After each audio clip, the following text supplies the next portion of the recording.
Good morning, everybody. Mike, excuse me, are you trying to confuse me? Yeah, it's me. Hang on a second. Hold on. Hold up. Is that better? Oh, it's Mike. What is with the change of headwear, dude? Like, what the hell? I see there's a Hey, logo.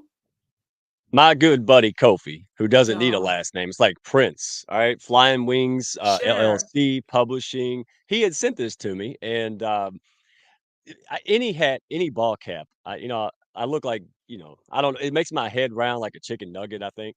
But I had to sport this for my buddy, man. He's a great Yes, guy. He's a good dude. He's he helping is. up and coming authors publish and realize their dreams. So hey, Kofi, that one's for you, buddy. We appreciate all you do forever. He's an extremely inspiring man. So Yes. I'll look like a chicken nugget to help spread his message and help people realize their dream of publishing their books and having a ball doing it. There So you funny go. to see that you have ears. Yeah, big ears too. Yeah, and my ears are not as big as my family's. My uncle, I got an uncle, boy. It's yeah, him and Dumbo and me are, right there in that finish line. So, but Hey, go ahead. dude, let's talk about our guest for a second because my guest today is so phenomenal, and I know him through you. So, talk to me about Russ Edge, please. Okay, last time I did that, I got in I trouble. So know, thank but you. I'm French. I Thank get to change my mind when the hell I want. hey, you could do what you want. Yeah, no, Mr. Russ Hedge, a great guy. Honestly, I think a lot of somebodies in the pack in the hounds of business just kept hammering at him. That's what it is. It's not me going out there. If I go out there and talk to people, it might go okay. But when you all go out there and say, "Hey, man," it gets attention, right? And so Yes. Mr. Russ is out there doing his thing, being a good guy, pushing people up. So it was a no brainer, right? And Russ, love having him here. He's a giver like no other Yes. and a super stand-up guy and that's what you get when you join the hounds of business, man. Just a bunch of heart-centered, just amazing people building from the ground up, and even folks who are already successful to their definition who are reaching back and helping us, man. I mean, it's amazing. So yeah, Russ is a great guy. We love him, and yeah, all That's everybody should check out his live streams and everything. So there you go. And he's got one like right after this. So as soon as this show Oh yeah. finishes, go straight to Russ's platforms, and we're gonna put that in the comment section. And just without further ado, let's roll the intro. Beautiful, Sindel, Mike. Thank you for being here. Thank you. Business is no longer only about products and services. More than ever, it's about connection and community. Business is about people. And that's why I created these live events. Every week, join me in discovering one remarkable individual. No shop talk here. It's about who they are and not what they do. My name is Isabell Fortin, and welcome to People, Passion, and Purpose.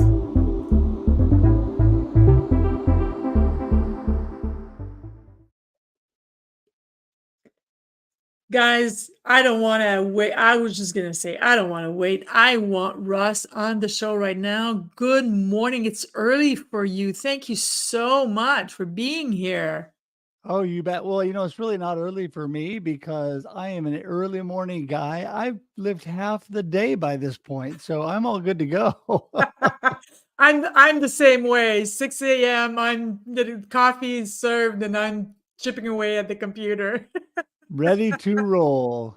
Russ, yeah, I we just discovered one another, and like from the first conversation we had, there's something there. You are such a beautiful human, such a beautiful soul, and I already adore you. So it was a no-brainer that I was going to have you on my show as soon as possible. And here you are, and I'm so happy. So without delay, first question, always the same. who, dead or alive, has had the most influence on you and why?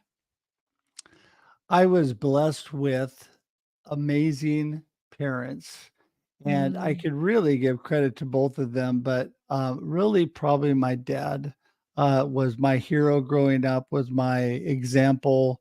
What an amazing man! What an amazing legacy he left.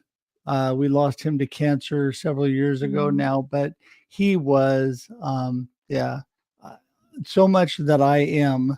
My beautiful wife and my kids like to kid me that I am so much like my dad, and which is funny because really my personality is my mama's. You know, she was the outgoing, really crazy, fun one. But yeah, I'm so much like my dad, and so he was such a blessing. When I grew up, I had more support. You know, I always say that I had an unfair advantage. I had more support and love than really anybody deserves, and was able to do pretty much anything that I could reach out and touch, I was able to do. And so I was over involved, crazy, and my parents were there at every single thing that I did. So yeah, my dad was definitely my hero. That's so great, but everybody deserves this kind of support, and it's so fantastic to hear that somebody on this planet actually got it. That's so seriously, that's so fantastic. So it's you say something about your wife and your children thinking that you are like your dad, but you feel yet like the bubbly side of you is more like your mom. So what do you think that they see that you might not? Well, I just think that, obviously the influence of my dad all those years, I can look back on my years as a father and see that so much that I did was just like my Mm, dad was with me.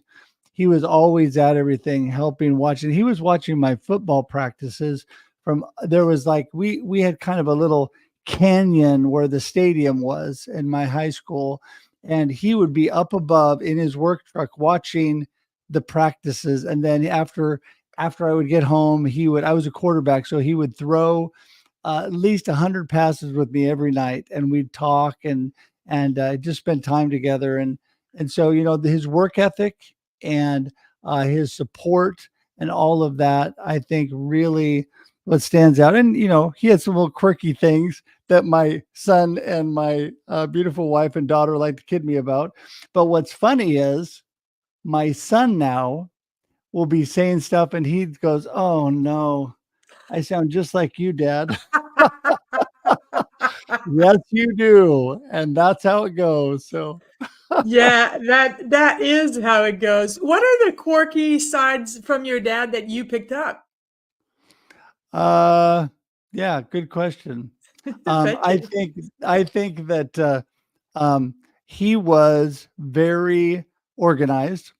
Okay. Not that I'm super organized, but I learned a lot of my organizational skills in doing things, packing for vacations, doing things, and how I store things in the house and all that.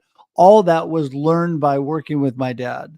So my Okay. whole growing up, he had businesses. So all through my young years, I worked for his businesses, or he paid me to work around the house and do projects. We lived on 5 acres, and he maintained about 3 acres of it.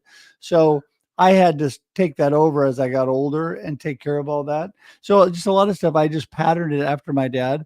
But I think the quirky thing was sometimes he was very, very much picking up and doing things. And my mom was very clean too, but I tend to pick those habits up, like out on the street in front of my house or even down the road. I'm picking up the street.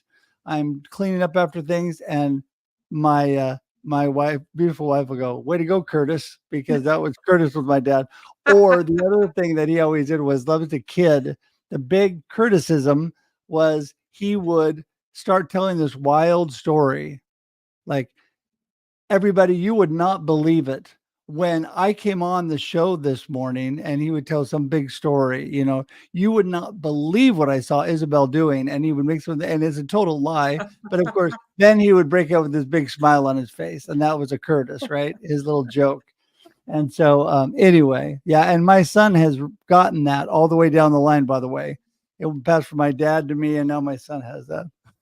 It's so funny because sometimes it does skip a generation, and just a little side story, but I've spoken about this several times. I don't want to go into details, but I lost my mom a long, long, long, long time ago. Like I was 5, but my niece, who her grandmother passed away 30 some odd years before she was born, has picked up things that my mother used to do. And she had never met her. She's like, she didn't even know, well, she knew she existed, but she had never heard about her or anything like that. So there are things that are just transmitted from generations to generations without even having been in contact with them. And that's so fascinating. I need to learn more about about this, is my point. Yeah. No, it is. Well, I think it's because when you pick them up, then your children pick them up from you. And a lot of times, even though my personality and a lot of things about me, and even the way people thought I looked more like my mom when I was young, Hmm. but as I got older, lost my hair, and picked up all these things, suddenly I looked like and sounded a lot Yeah. more like my dad. Yeah. Yeah. And it looks like you're very proud of that too, and that's great. Yeah. I am proud that I have no hair. You're right. Well, I was more referring to the fact that you look like your dad. But truth be told, some women like bald. Yeah. Oh, yeah, Hey, go I ahead. actually I have inspirational sayings and pictures all over in front of me to inspire me. But so here is my mom and dad. There's mom and dad, and you can see that I Oh, do look like my you dad with the bald do. head. Yes. But Yeah. I am so thankful. They both have passed. My dad had lung cancer, and my mama had Alzheimer's. Mm. So both of them didn't make it past their late 70s. But you know what? I had some really blessed and valuable time at the end of both of their lives to Yeah. spend with them. We moved them to a retirement community, and it was 10 minutes from my home, and I'm the older brother, so I was able to spend a lot of time with them in the end. And my mama held on for another couple of years, 2 or 3 years after my dad passed. Mm. And so that whole cancer journey, I mean, that whole Alzheimer's journey with her was, yeah, I mean, really was a blessing because we spent a ton of time together, and she was still the happiest person I ever knew. My dad was my hero and my real, uh, really what I patterned myself after. But Mama was the happiest person I know alive, and I am my mama's son. I have her personality and all of that. So yeah, it was a blessing. Yeah, you're Mr. Positivity for sure. I think Zion has competition. And hey, everybody could compete to be the most positive person on earth. That would make such a huge difference on this planet. Yeah, But why not collaborate and do it together? Let's all that be the happiest person on earth. see, you're like another great connector. Mike is the redneck connector. You're another great connector, and I love that about you. So, what are because my show is about people, passion, and purpose. So, what do you do for fun? What are your passions, and how did you discover that you like doing these things? Well, I can tell you, I can speak to a lot of things, but really, people are my passion. Really Mm, inspiring and encouraging people is really my passion. And I've been that way. I've always really been a people person from the get go coming out. And so I love that. I am very musical. And our family is very musical, and we love all that. Those are the things I like to do, music and sports and all that. I grew up with that, and I love that. But if you ask me what my real passion is, if I had to make one choice of what I was going to do, it would be doing the things that I do. Being able to live stream and be on this worldwide community and connect with people is what I'm all about. Connection, community building. It's just me from the heart. And so I'm just so passionate about that. I think most people that know me would say, oh, yeah, sometimes Russ is a little much, but but yeah, no, I just love people. Well, then, well, speaking for me, I don't think you're much. We can't stay in a bad mood for very long when you're around. That's for sure. And some people, when they're in a bad mood, they kind of need to stay there for a little while. So, I would strongly encourage them staying away from you if they want to stay in a bad mood, because that's not what's going to happen in your presence. That's for sure. And what, like, excuse me, you talked about music. Do you like to play any instrument? Do you like to sing? Are you a dancer? What do you do in regards to music?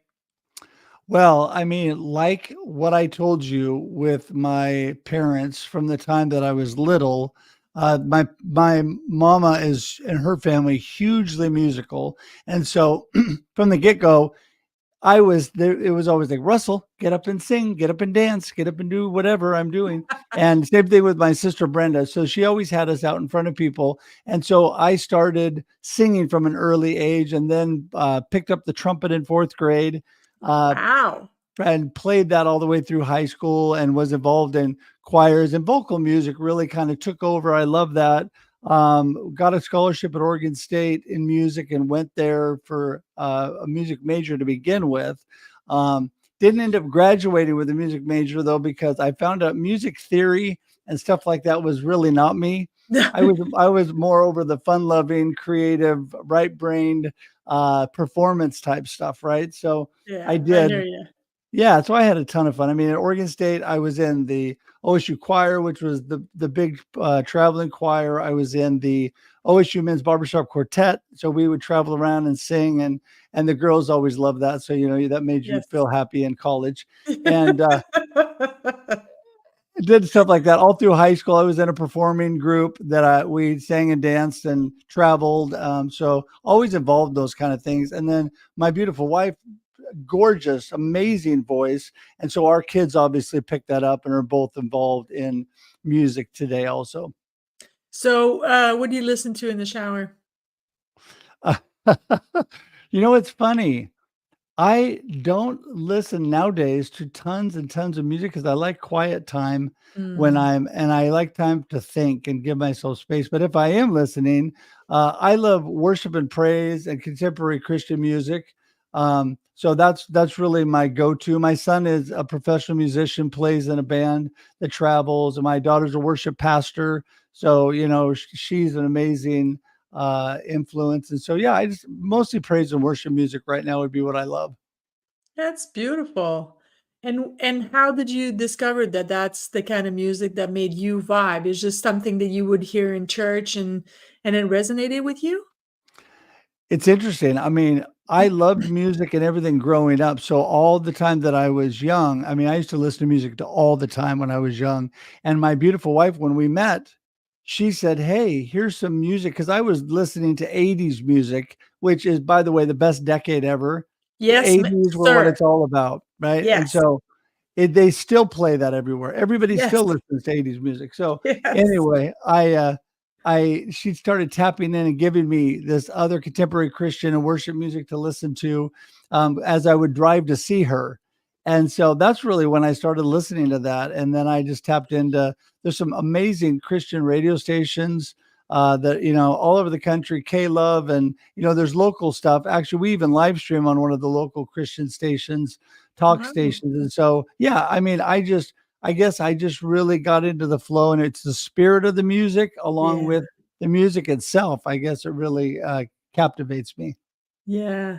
And I mean, as far as for me, for my limited experience in gospel music, there was nobody like Elvis Presley for gospel. Oh, There was dude. Right? nobody like him. Oh my God. I mean, if the people in the audience want to try or discover gospel, go on YouTube and discover Elvis gospel, and it's just beautiful, beautiful, beautiful. But yeah, there's so many great Christian music out there. Seriously. Yeah, no, I think that over the years it's really evolved into being, just as good and quality of as any music. Back in the day, it was a little behind, with Christian Yeah. music, but it's Yeah. it's really evolved. And having children who I live vicariously through that are both involved in that, it's a blessing. My daughter is like amazing leader and worship pastor and is doing things and travels the world uh, doing worship in missions trips and things like that, which is awesome. My son, he's not only traveled around the US, but done a little bit of international travel with that. And he's in it's like more of an alternative type music Christian band. It's great music, but it's a lot of fun to follow them. They've both been very successful. My son's even been Dove nominated and Grammy nominated. So that's really cool. Yeah. Yeah, we can see the pride pouring out of you. I That's am a beautiful. bragger of my children and my That's beautiful wife. It's true. If you want to you know about you them, we could do 3 shows on them. Yeah, no, but seriously, that's great to see because, very often we see, we hear more of the quote unquote complaints of, well, I wish my son would do this and I wish my daughter would do that. And from you, and not that I'm surprised, but it's just, beautiful words and positivity, and I love that. So Well, I go ahead, go ahead. I was just going to say, we've been talking about passion. My Yes. children's passion from the time they were little was music. And Mm, we really encourage that. There's so many parents that would say, can you really make money with that? I mean, that's really not a career. You should really get a real job, right?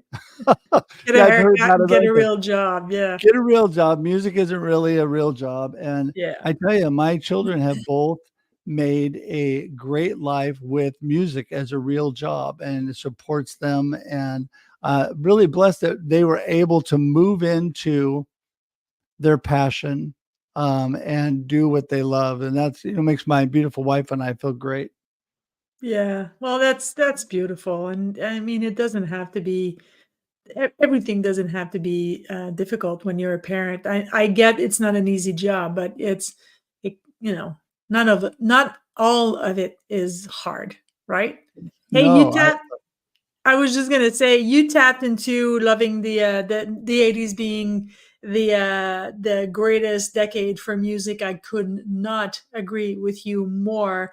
So give me your top three 80s band or singer. well, I probably would go with I don't know, Journey, Chicago, and let's see, because they were like 70s and 80s. I Sure. picked them up in the late 70s, carried them through the 80s.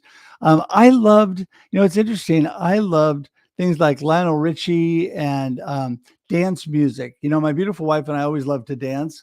Coming out of my high school years where I was doing everything. I mean, I was in sports and music and drama, but I was also doing that performance group and dancing. And I love that because I was a child in middle school. I was the disco age, right? So late Yes. 70s, the disco rage, we'd all go to the discotheque. And so I love dancing. And my beautiful wife, when we met, I actually asked her to dance. That's how we met. And Aw. so we love to dance. We love to sing together. And so she is the music encyclopedia. But I would say that people like that, Michael Jackson, Lionel Richie, then groups like Chicago and Journey and things like that I really liked. You're speaking my language, my friend. I saw Chicago live a few times here in Montreal. Oh my goodness, there's 24 people on stage. Trumpet section is just such a great show. Yeah, you truly you're connecting directly straight to my heart now. Yeah, no, I'm with you. I saw them live when I actually saw them live in late junior high. So that was the 70s part of Chicago going into the 80s. And awesome. I saw I loved all the instrumentation, being a trumpet player. The fact that they had that whole brass section was really captivating to me too. You said that you met your wife asking her to dance. What made you go ask her? It's a long story, but let's see. Let's give the Reader's Digest version. You can do 5 minutes. We got time. We can do 5 minutes on that. It was her 21st birthday. and she was out with a friend at a dance club, and I was there at a bachelor party. And so God did something amazing. We both were probably in an area where God would prefer us not to be, but we were there at this club, and I was hanging out with the guys, and this was in my wild college years, and I decided I wanted to go dance. And so I mean, I'm not going to pat myself on the back, but I was a good dancer and I was a decent looking guy. And I never actually had ever been turned down to dance. I mean, because it was all people I knew, all the Yeah. community that I hung out with. You know how that is when you're growing Yeah, up. yeah, yeah, yeah. You already know everybody. But Yeah. yeah, I mean, I just was, yeah. I mean, I was actually very good. And so I kind of was prideful, right? I was kind of prideful and thought a lot of myself. And so I went and asked this gal to dance, and she looked at me like I was trying to take her home and do something. And I'm just like, I just want to dance. And she says no. And I'm thinking, this is really weird and very strange. But I'm not gonna, I am a push forward and overcomer, right? So I go to the next gal, ask her to dance. She turns me down. This room is a big circle, by the way. The dance floor is in the middle and everybody's around it. God is moving me around this circle. I truly believe this to this day, because Leah and I were obviously meant to be together. Third person turns me down again. I am thinking, you have got to be kidding me. You've got to be kidding me. I mean, okay, I may not be the world's gift to everybody, but I just trying to dance, right? Yeah. I come around, I'm at the last table around this room, and I look straight ahead. They're sitting facing the dance floor, and I only see the back of their heads. There's a blonde and brunette, and I love blondes, right? So I walk up to my beautiful wife, ask her to dance, and the rest is history. She did dance with me. Oh. I did get her phone number afterwards, and we, within a month and 3 weeks of meeting, we were engaged to be married, actually. Oh, that's beautiful. Oh, I'm so glad I asked that question. I had a funny feeling you had an interesting story, and sure enough, you did. I love that. I love that. And I love the fact that how many decades later, like almost 40 years, is that it? Or we're celebrating 37 this year. oh my And so goodness. we've been together for 38 because we got engaged quickly, but she was out of college and I was just graduating. And so then we got married a year after I asked her. On July 9th, I asked her 86. I asked her to marry me. And on July 5th of 87, we got married. And so, yeah, we've been together for 38 years, and it's been, she's Beautiful. amazing. She is amazing. You talked about life and everything is not always easy, Mm, but I have the most amazing, beautiful wife through challenges and through health stuff that I've gone through and she's gone through. mm. Just having somebody that will always love you and always support you no matter what. Yeah, it's amazing. That's beautiful. And it touches my heart to hear you say that. It really does. That's beautiful. Listen, Russ, I started this show a little less than a year ago. Just because, I love people. I'm like you. I love people. I'm always intrigued to know what their passions are and how they discover them. But the main reason was ever since I started this LinkedIn journey 2.5 years ago, it seems to me that everybody that I meet either are helping other people find their purpose or they are looking for their purpose. And I thought, well, I need that answer. I need to know, I need to put it out there. Like, if you're looking for it, then you're going to meet some people who have found it and give you clues as to how it can be done. And you're also going to see that it's possible that people have found their life's purpose. So, my last question is, have you found your life's purpose? And if so, how? Well, absolutely, I have. And well, how would be through the grace of God, and also going through some tough life challenges in the last, couple of years. has really refined it. But I really have always known my purpose. I just really defined it. I probably really defined it well about 5 years ago, because I had been in this space where, I wanted to be able to just tell people, like you're saying, the answer to that question. And Mm, so I really define it. And I am rock solid through all the changes of life. My why or purpose in life is to inspire and encourage you and all the people watching and all the people that I interact with to live a purpose driven life of mm, significance. And I always, say, well, what do I mean by that? I want people to be world changers, difference makers. I want people to be able to use their God-given talents to do amazing things. And I want to inspire and encourage them to do that.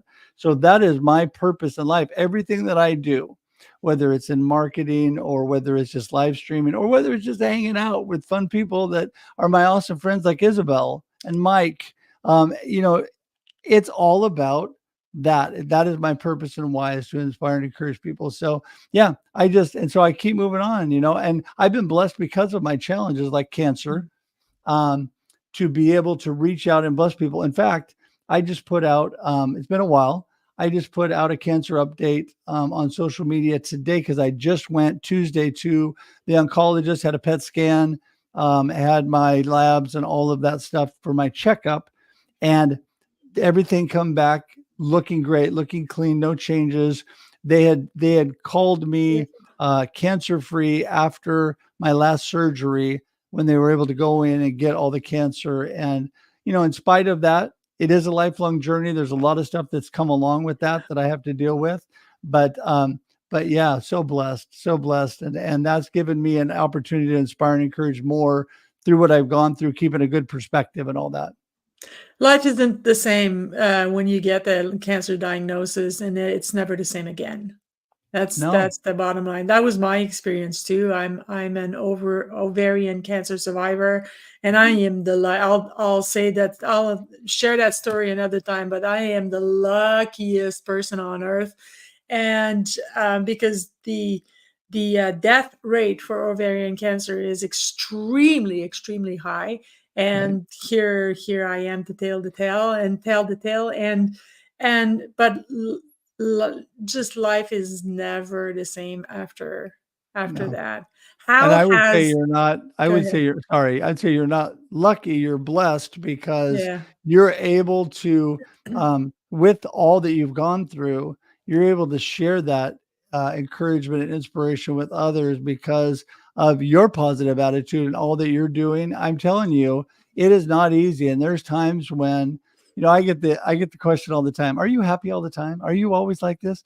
And I said, just ask my beautiful wife. The answer is no. I'm not always like this, but I always choose a positive perspective. I always choose the joy of the Lord, no matter what I'm going through. And there's been some super rough times, right? There's been some super Mhm. rough times. But one real big blessing, I have a friend, his name's Terry. And in my most recent book, Perspectives on Cancer, Volume 2, he and I both wrote a chapter.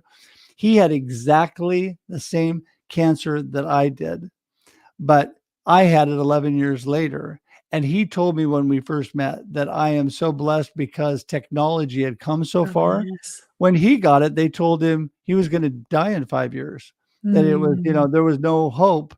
And he ended up losing his foot, then he lost his leg, and now he still has tumors in his lungs. He is the most upbeat, Yeah.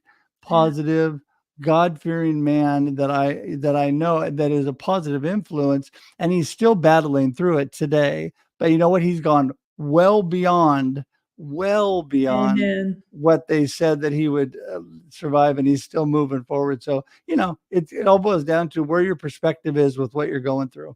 Yeah, and it's the positive attitude, and I like that you say that, that no, I'm not happy all the time, and no, I sometimes I wake up with a bad hair day. Just a little joke. And so It happens every exactly. now and then. Yeah, I've been deciding what should I try over or I don't know. you should go purple. like me. There you go. That's it. I'd have purple little stubble everywhere. That would be cute as hell. No, but seriously, for me anyway, cancer was okay. So it was me facing, because we all know in theory we're going to die one day. Oh, And sure. when you get your cancer diagnosis, you go, oh, I'm going to die one day. Yeah. It makes it real. It's not theoretical anymore. It's oh my God, and maybe that day is soon. And I don't know if that's how it was, how you went through this, but for me, my excuse my language, everybody, my I don't give a shit button got installed in a major way. And when I say that, it's not that I don't care about people, not actually, quite the opposite, is that I go to the truth of the matter, of the bottom line, of the how in the goodness of people as quickly as possible, because I don't have time to talk about the weather. It's not important. And I Is mean, that why we've never talked about the weather? no, I never talk about the weather, except that once in a while, like yesterday, I I turned around. I don't know. I was on a call, and yet I turned around and it's snowing. And I went, "Oh goodness gracious, it's snowing!" And that was the end of that. It's just that but I'm not gonna spend. Oh my God, it's snowing, and it's the end of April. Yeah, no, no, no, no, no, no. I don't have time for that, dude. So that's what cancer did for me. Is holy crap, this has an end. So if I don't go to what matters to me most as quickly as possible. And I'm not going to vibe with everybody. That doesn't make them a bad person. It's just maybe we're just not aligned, and we're not, our journeys is not supposed to be, like crossing or whatever. So I just let go of that and walk away, not in anger, just walk away and focus on my tribe and focus on the things and on the people that matter to me in this journey and this particular time around the most. But Yep. but that's it. So how, that was a long ass question. So how, what did cancer wake up in you? Did it wake up a sense of urgency? Like what did it do? Well, it's interesting because the first collaborative book I wrote, Rattled Awake, Volume 1, was all about that moment.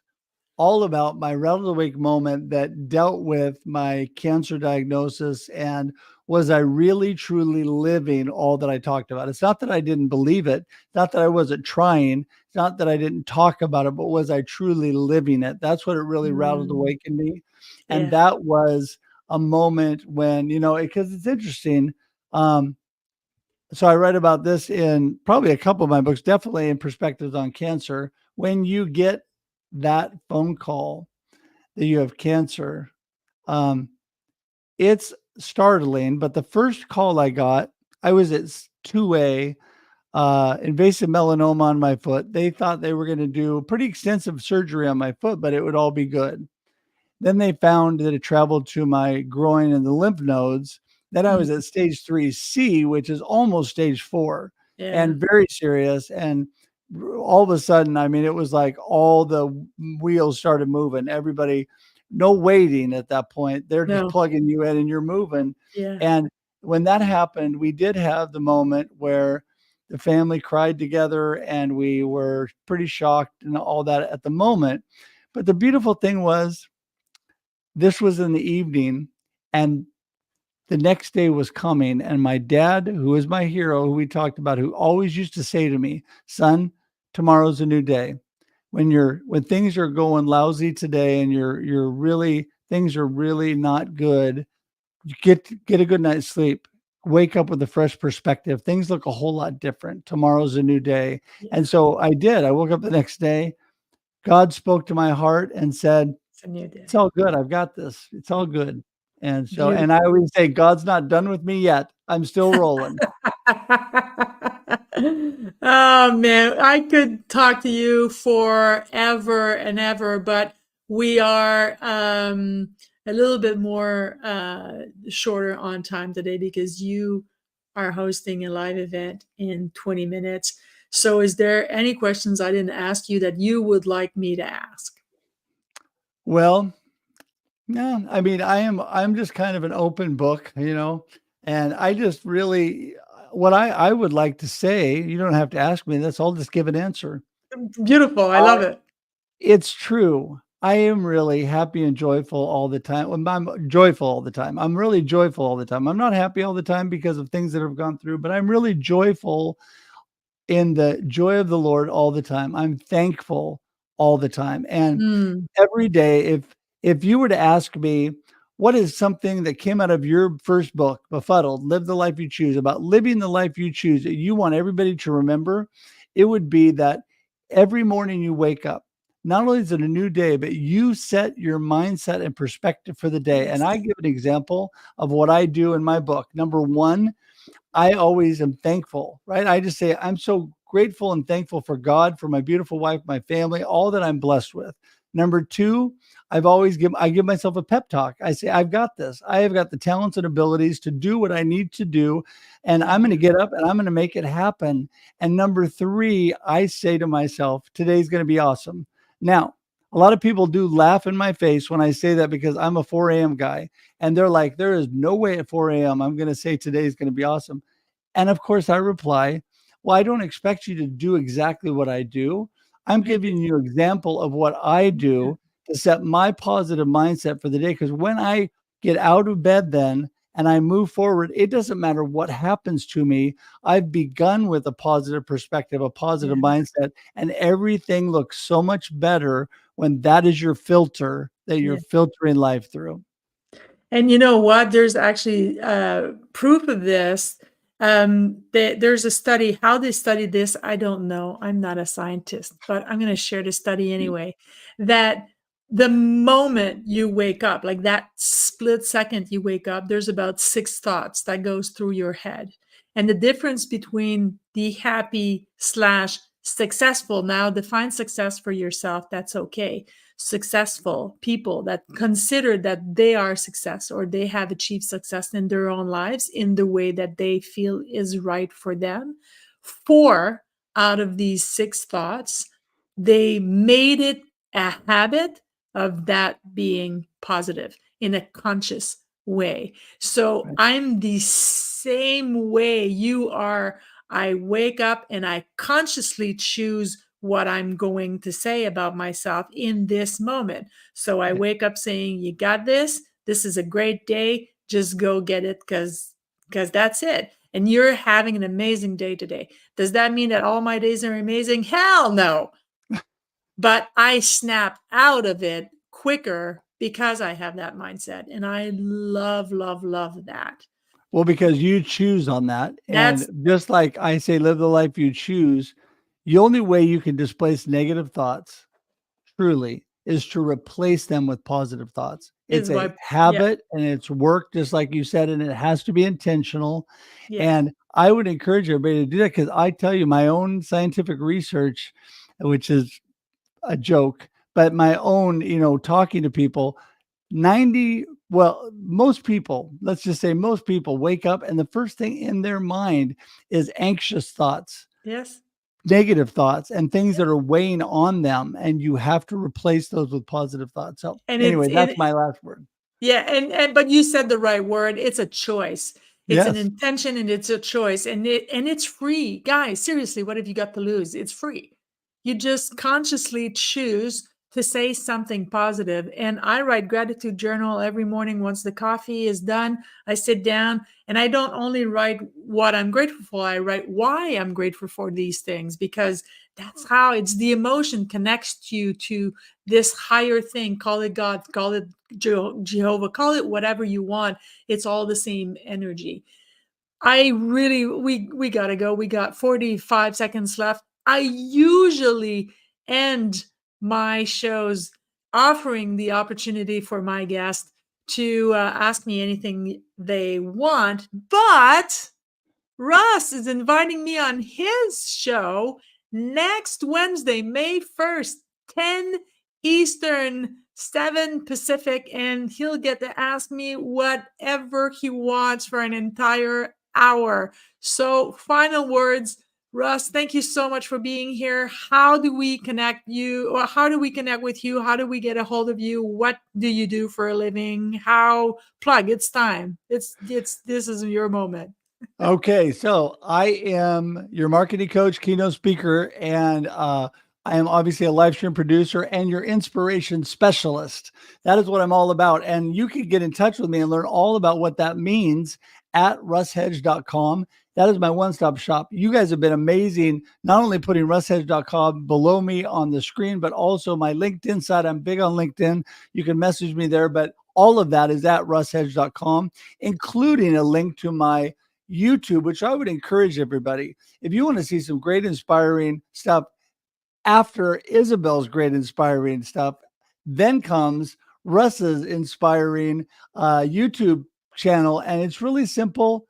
Just go to russreels.live or marketingwithruss.live, which is the name of 2 of my shows, and it'll take you directly to my YouTube page. Or better yet, go to russhedge.com and you can link straight to it.